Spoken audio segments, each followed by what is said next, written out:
ভিআইপিরা দেখছে, একদম মারবো, এটা সোয়ার বানিয়ে দেবো। কি ভেবেছি নিজেকে ডর? এখান থেকে একজন দাদার সোনার আংটি হারিয়ে গেছে। এই দেখো পেপার নামানোর কাজ চলছে। এখানে প্রবেশের কথা ছিল 2:10-এ আর প্রবেশ করলো 2:33-এ। প্রচুর মানুষ দেখো তাদের পরবর্তী ট্রেনের জন্য এখানে অপেক্ষা করছে। মেবি এই ট্রেনেও হতে পারে।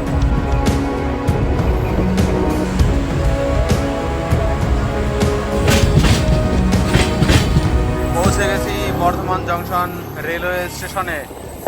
বন্ধুরা, মাঝরাতের হাওড়া থেকে আরও একটি নতুন ভিডিওতে তোমাদের প্রত্যেকে স্বাগত জানাচ্ছি। আমি এই মুহূর্তে দাঁড়িয়ে আছি হাওড়া স্টেশনের একেবারে ঠিক বাইরে। এই যে আমার সামনে দেখতে পাচ্ছ হাওড়া স্টেশন। আর এখান থেকে আজ আমি যাব বর্ধমান জংশন রেলওয়ে স্টেশনে একটা স্পেশাল ট্রেনে করে। বলা ভালো স্পেশাল মেমু লোকাল ট্রেনে করে। স্পেশাল এই জন্যই কেননা এই মেমু লোকাল ট্রেনটার অনেকগুলো নাম আছে।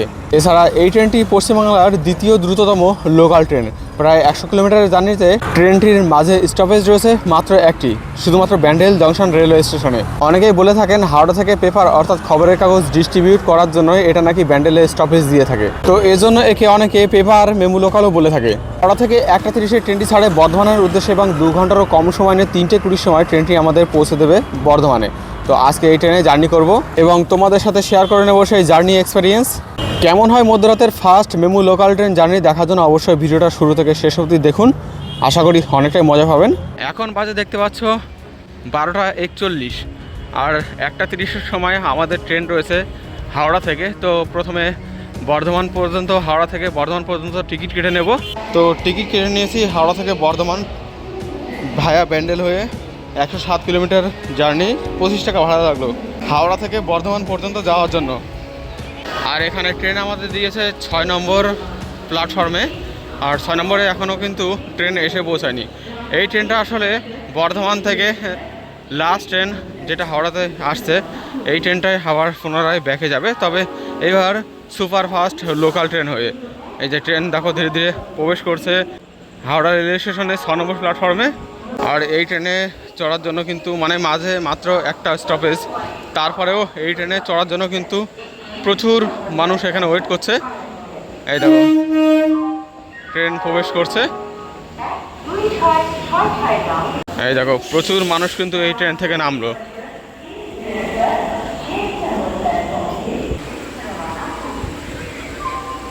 তো ট্রেনের মধ্যে চড়ে বসেছি, যদিও পেপারের ব্যাপারটা আমি এখনও দেখলাম না, তবে এই ট্রেন সম্পূর্ণরূপে ফাঁকা যাবে ম্যাক্সিমাম, সেটা দেখেই বুঝতে পারছি। কারণ ম্যাক্সিমাম ট্রেনটাই ফাঁকা, কেউ ট্রেনে উঠেই শুয়ে পড়েছে, কেউ বা শোয়ার তোড়জোড় করছে। চলো এই ট্রেনের একটা ছোট্ট সফর তোমাদের করিয়ে নিয়ে আসি।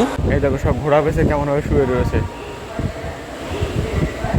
আর সম্পূর্ণ ট্রেন দেখতে পাচ্ছি, সম্পূর্ণ ট্রেন একরকম বলতে গেলে ফাঁকাই। ম্যাক্সিমাম লোক এতে শুয়েই যাবে, দেখেই বুঝতে পারছি।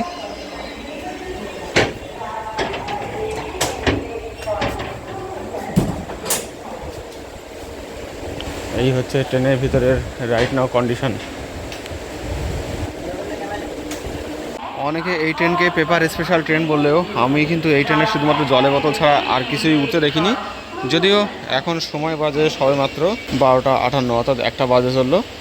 এখনও আধা ঘন্টার উপরে সময় আছে, হয়তো তার মধ্যে তুলবে। ওই ব্যাপারটা প্রধানত ব্যান্ডেলে নেমে বোঝা যাবে। ওইদিকে দেখো প্ল্যাটফর্ম ধোয়ার কাজ চলছে।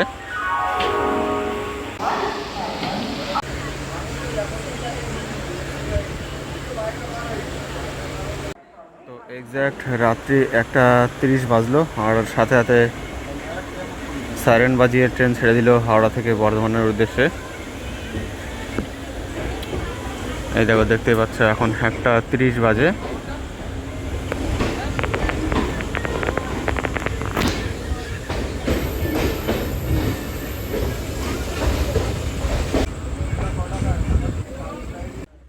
এই যে ছেড়ে বেরিয়ে গেল হাওড়া রেলওয়ে স্টেশন। ওপাশে একটা এক্সপ্রেস এবং একটা লোকাল ট্রেন, সম্ভবত কারশেড যাচ্ছে।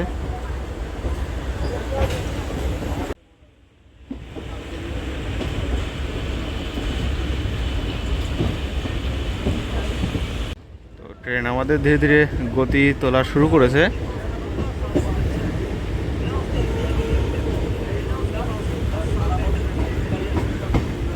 আর রাতের দৃশ্য এই যাত্রাপথে কিছুটা এরকম।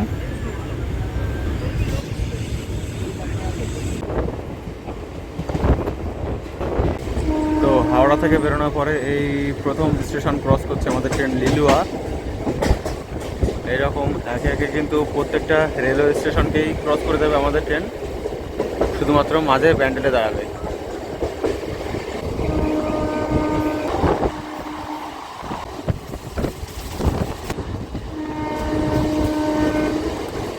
আমাদের ট্রেন মোটামুটি 100-র আশপাশের স্পিডে প্রতিটি রেলওয়ে স্টেশন এবং স্থানগুলিকে ক্রস করছে একেবারে দ্রুততার সাথে।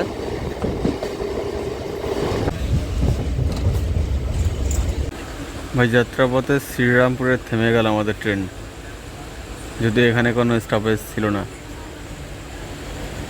আগে বোধহয় সিগন্যাল পাইনি। এই যে আগে সিগন্যাল না পেয়ে আমাদের ট্রেন শ্রীরামপুরে দাঁড়িয়ে গেছে, যদিও এখানে কোনো আমাদের ট্রেনের হল্ট নেই, অফিসিয়াল হল্ট। একেবারে হাওড়া থেকে ডাইরেক্ট এসে এটা ব্যান্ডেলে থামার কথা। আর এখন রাত্রি 2টো বেজে গেছে, মানে আধা ঘন্টার সফর কিন্তু কমপ্লিট। এখানে প্রায় 5 মিনিটের মতো আমাদের ট্রেন দাঁড়িয়ে আছে, এখনও পর্যন্ত ট্রেন ছাড়েনি। আর এদিকে ভেতরে এখান থেকে একজন দাদার সোনার আংটি হারিয়ে গেছে। স্টেশন ম্যানেজার হন্তদন্ত হয়ে খাতা কলম নিয়ে সামনের দিকে ছুটে যাচ্ছে কেন? সবাই দেখছে একটা ট্রেনের সামনে, জিআইপিরা দেখছে, একদম মারবো, মেরে সোয়ার বানিয়ে দেবো। কি ভেবেছি নিজেকে ডল? সো ফাইনালি প্রায় 9 মিনিট দাঁড়ানোর পরে এখানে থেকে সিগন্যাল দিল। আর এর মাঝে তো অনেক কিছু হয়ে গেছে এখানে।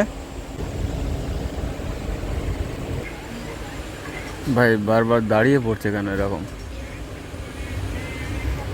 ভালোই চলছিল এতক্ষণ, হঠাৎ করে আবার কি জানি কি হলো, শ্রীরামপুর থেকে এরকম দাঁড়িয়ে যাচ্ছে চলছে, দাঁড়িয়ে যাচ্ছে চলছে, এরকম হচ্ছে। যাই হোক, চলে এসেছে Sheoraphuli junction railway station. Train তো এখানে দাঁড়াবে না, থ্রু এখান থেকে বেরিয়ে যাবে। আর এবার ট্রেনের গতি আবার ধীরে ধীরে বাড়তে শুরু করেছে।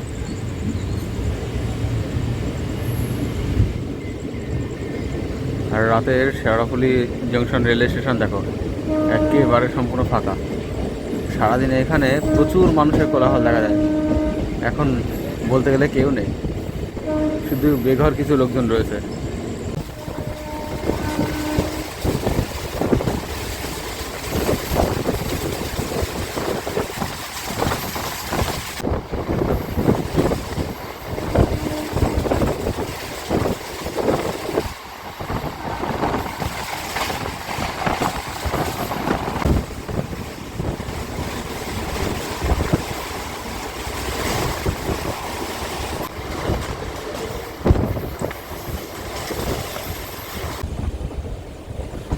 তো ভাই হাওড়া বর্ধমান ফার্স্ট মেমু প্রবেশ করে গেল।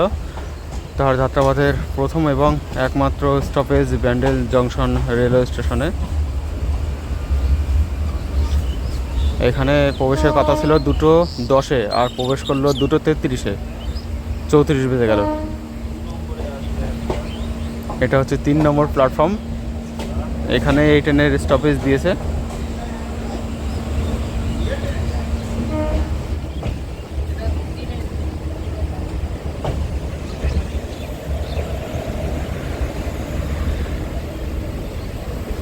প্রচুর মানুষ দেখো তাদের পরবর্তী ট্রেনের জন্য এখানে অপেক্ষা করছে। মেবি এই ট্রেনেও হতে পারে, বহুত মানুষ এখানে রয়েছে।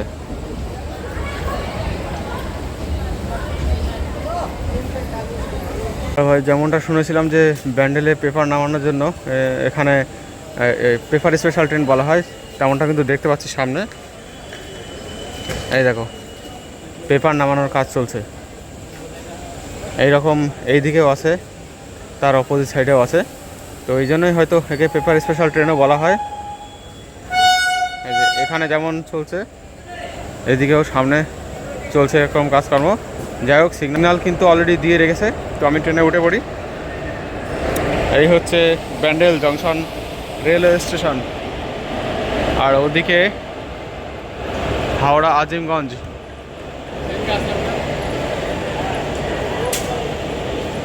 ট্রেন ঢুকলো 4 নম্বর প্ল্যাটফর্মে।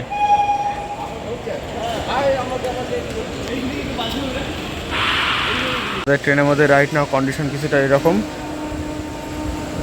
অনেকটাই ফাঁকা হয়ে গেছে ট্রেন। এখানে যে যার মতন শুয়ে বসে আছে, আর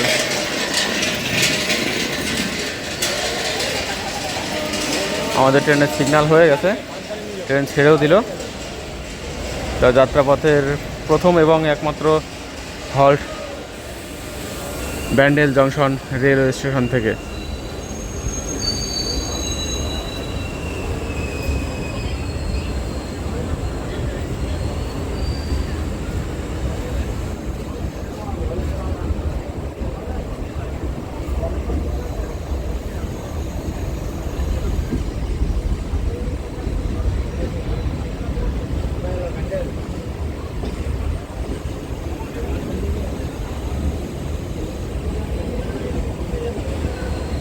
হাওড়া মোকামা, হাওড়া আজিমগঞ্জ।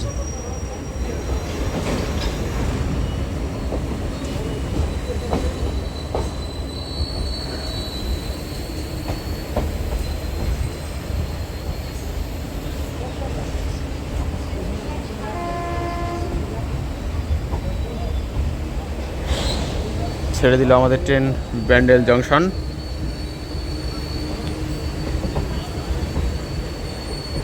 এবার এখান থেকে ট্রেন সরাসরি চলে যাবে বর্ধমান জংশনে, সেখানেই রয়েছে এর পরবর্তী এবং last stoppage.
Sealdah Haldibari Darjeeling mail.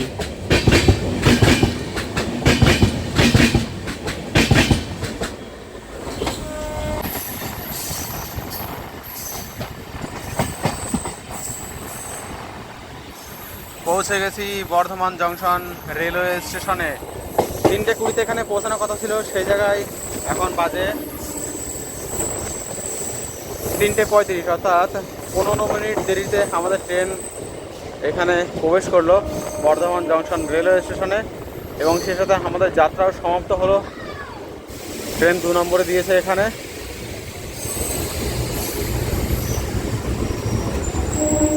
এটা আবার এখন এখান থেকে আসানসোল যাবে।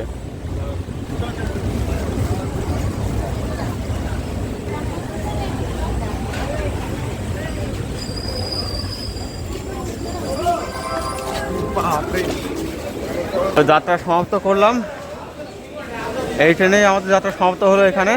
আর এই ট্রেনটা এখন এখান থেকে যাবে আসানসোলে। দেখো আসানসোলে যাওয়ার প্যাসেঞ্জার গাদাগাদি ভিড় লেগে গেছে। আমি তো ট্রেন থেকে নামতে গিয়ে খেলাম ধাক্কা। তো এই ছিল আমাদের ট্রেন, সমাপ্ত হলো জার্নি এখানেই। মাঝরাতের এই হাওড়া বর্ধমান মেমু লোকালে জার্নি সমাপ্ত করে আমার দুর্দান্ত এক অভিজ্ঞতা হলো। কিছু কিছু ছোটো ছোটো অভিজ্ঞতার সম্মুখীন হলাম। কারোর সোনার আংটি চুরি গেল, কেউ হুমকি দিল, এই সমস্ত অনেক কিছুই দেখলাম। যাই হোক, 3:40-এর সময় এটা আসানসোলের দিকে চলে যাবে। তো আমি সামনের থেকে টুক করে একটা ছবি তুলে নিয়ে আসি, কেননা আর মাত্র 2 মিনিট সময় আছে ছবি তোলার জন্য।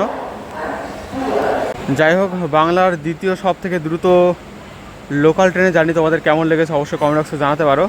এর পরবর্তীর ভিডিও আসছে আরও ইন্টারেস্টিং, কারণ সেই ভিডিওতে আমি তোমাদেরকে দেখাবো বাংলার সবথেকে দ্রুত লোকাল ট্রেন জার্নি। এটা ছিল দ্বিতীয় দ্রুততম, আর পরেরটা দেখাবো